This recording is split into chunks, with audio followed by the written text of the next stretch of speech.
naka-booking na ang mga ninakaw ni Tambi. O, boss ko raw si Tambi, sabi ng mga double agents. At ako raw ang double agent ni Tambi. Ako raw ay binayaran ni Tambi para atakihin si Libag Chongkiling. Grabe naman. Kagastos na ako ni Tambi, tapos yung atakihin ko, hindi sikat na vlogger. Ba't hindi ko nalang atakihin si VP Sara na kalabang-kalaban ni Tambi? O kaya si Sas, o kaya si Dr. Lorraine Bado, yung mga tipong ganun, right? Yung mga prominent, Marlica. Dapat atakihin ko na si Miss Marlica, ikaaway ni Tambi yan. No? Anyway, nabulgar na po yung mga pinagnanakaw ni Tambi. Oh, bago ko yan ipakita sa inyo, mga bilyon-bilyong nakaw. Ano to? Hindi makukulong to? Nag-resign lang, hindi pa parusahan? Hindi matatanggal as congressman? Hindi masosoli ang ninakaw? Billion if not trillion sa mga atat kuya. Oh, nga pala, bago natin pag-usapan yung mga nakaw na allegedly, mga hindi naman nakaw or hindi. Kasi billion-billion ang worth ng kanyang sasakyan. Sasakyan pa lang, hindi pa pinag-uusapan dito yung real estate niya dyan sa Forbes Park. Baka nga may mga properties na to abroad. Alam niyo ba yung tuition ng mga Nipo babies na nag-aaral abroad? Kahit nga yung anak ni Tambi, right? 10 million yata per semester sa Philippine money. Ginoo ko. Apakayaman. Plus, isa rin yan sa mga shareholder ng ano, di ba? Shareholders ng Katol, ng ABS. Si Tambi. Ang boss ngayon ni Vice Tanda, si Tambi. Ang alam ko. Kasi si Tambi talent ng DOS eh. Oh, si Tambi raw ay pagod na pagod na. Nakakaawa pala si Tambi. Ano sabi ni Ngiwi Jr.? Martin Romualdez is tired. Ayos ko po, bakit ang dami niyang trabaho? Masipag siya, gano'n? Mga tat kuya, ang trabaho ng mga legislators, both congressmen or di ba, mga representatives natin, and senators ay makipagbangayan lang. Okay? Umupo lang, makipagdaldalan, makipagbangayan sa kapwa nila senador or kapwa nila congressmen. Pag-usapan ng budget ng Pilipinas, pera nga nakakapagod pa lang pag-usapan ng pera. Tiba-tiba siguro talaga, ano? Oh. Martin Romualdez is tired, sabi ni Ngiwi. Pero parang si Ngiwi yung tired. Again, mga atet kuya, sa angkan ng mga mambubudol, sa bawat 10 sinasabi, 11 ang kasinungalingan. Baliktarin mo ang sinabi, yun ang totoo. So kapag sinabi niyang pagod na si Tambi, nakakapagod bang kumamkam? Hindi ba nakakakiliti ng tumbong yan kapag kumakamkam ka? Lalo ang pinag-uusapan, pera? Hindi ba nakaka-motivate yan? Nakaka-stimulate yan? Money is a very good stimulant, mga atat kuya. Alam niyo ba yun? Aside from kokaina, aside from gold, aside from pagkain, aside from tsuktsakan, and so many other stimulants, okay, or stimuli. Martin is tired, basahin ko lang ito. House Speaker Martin Tamba allegedly held an emergency meeting with President Ngiwi at Malacanang. Nag-meet sila amid swirling rumors kuning-kuning. According to Daily Tribune source, Marcos initially suggested that Romualdez take a leave, but the speaker reportedly replied that he was tired. What? Sinuggest na, mag-leave ka. At ang sagot daw ni Tambay, pagod na mi. Ay, pagod na siya. Kasi nga, mataba siguro, kaya hinihingal na.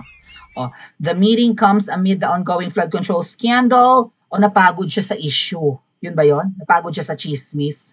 Napagod siya sa mga aligasyon. Nadawit siya. Sila ni Zaldimo. Ano sabi dito ni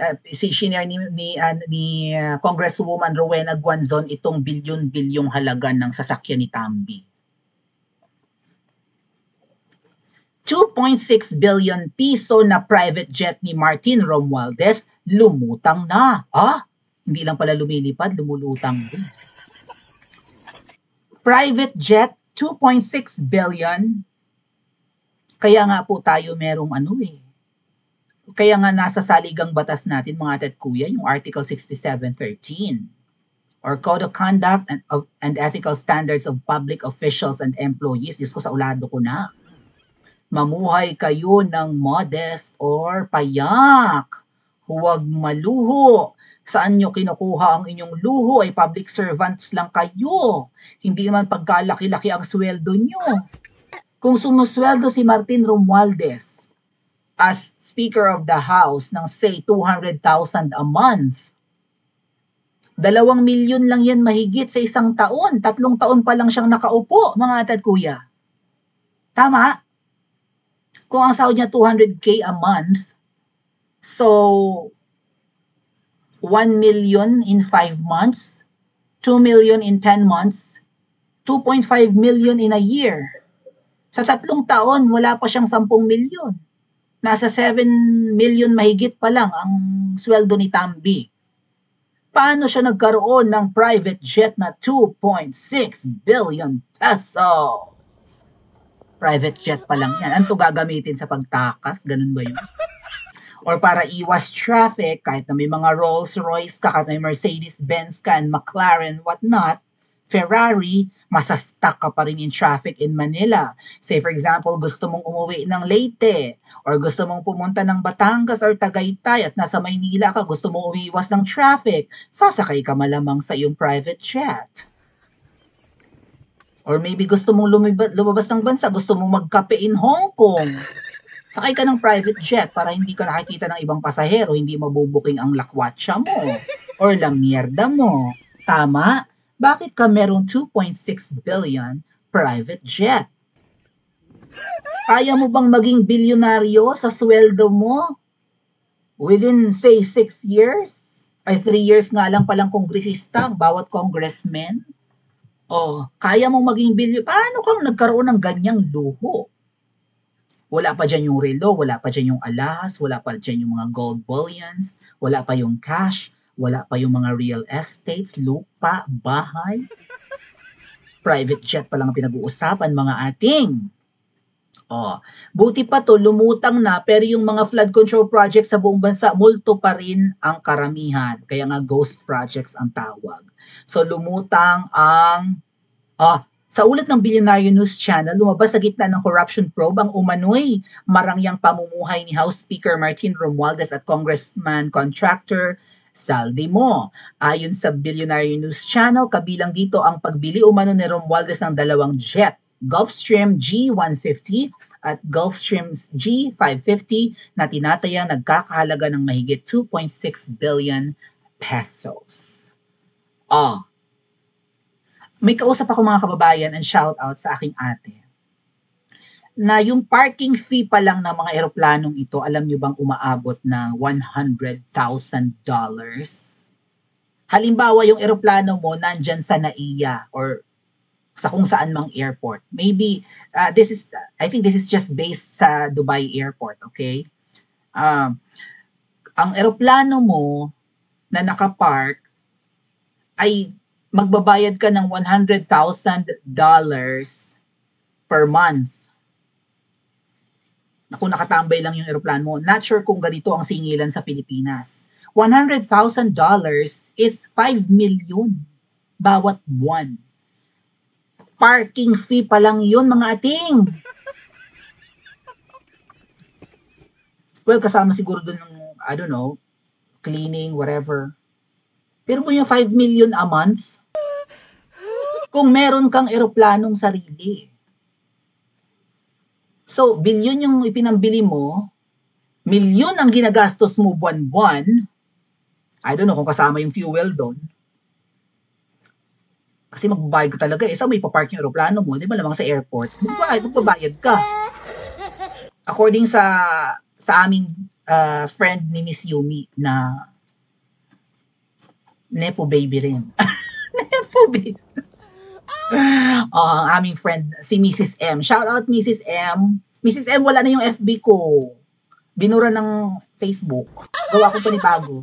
Gawa rin ako panibagong page. According to Mrs. M, ay ganun kalaki yung binabayaran. Monthly. For parking fee.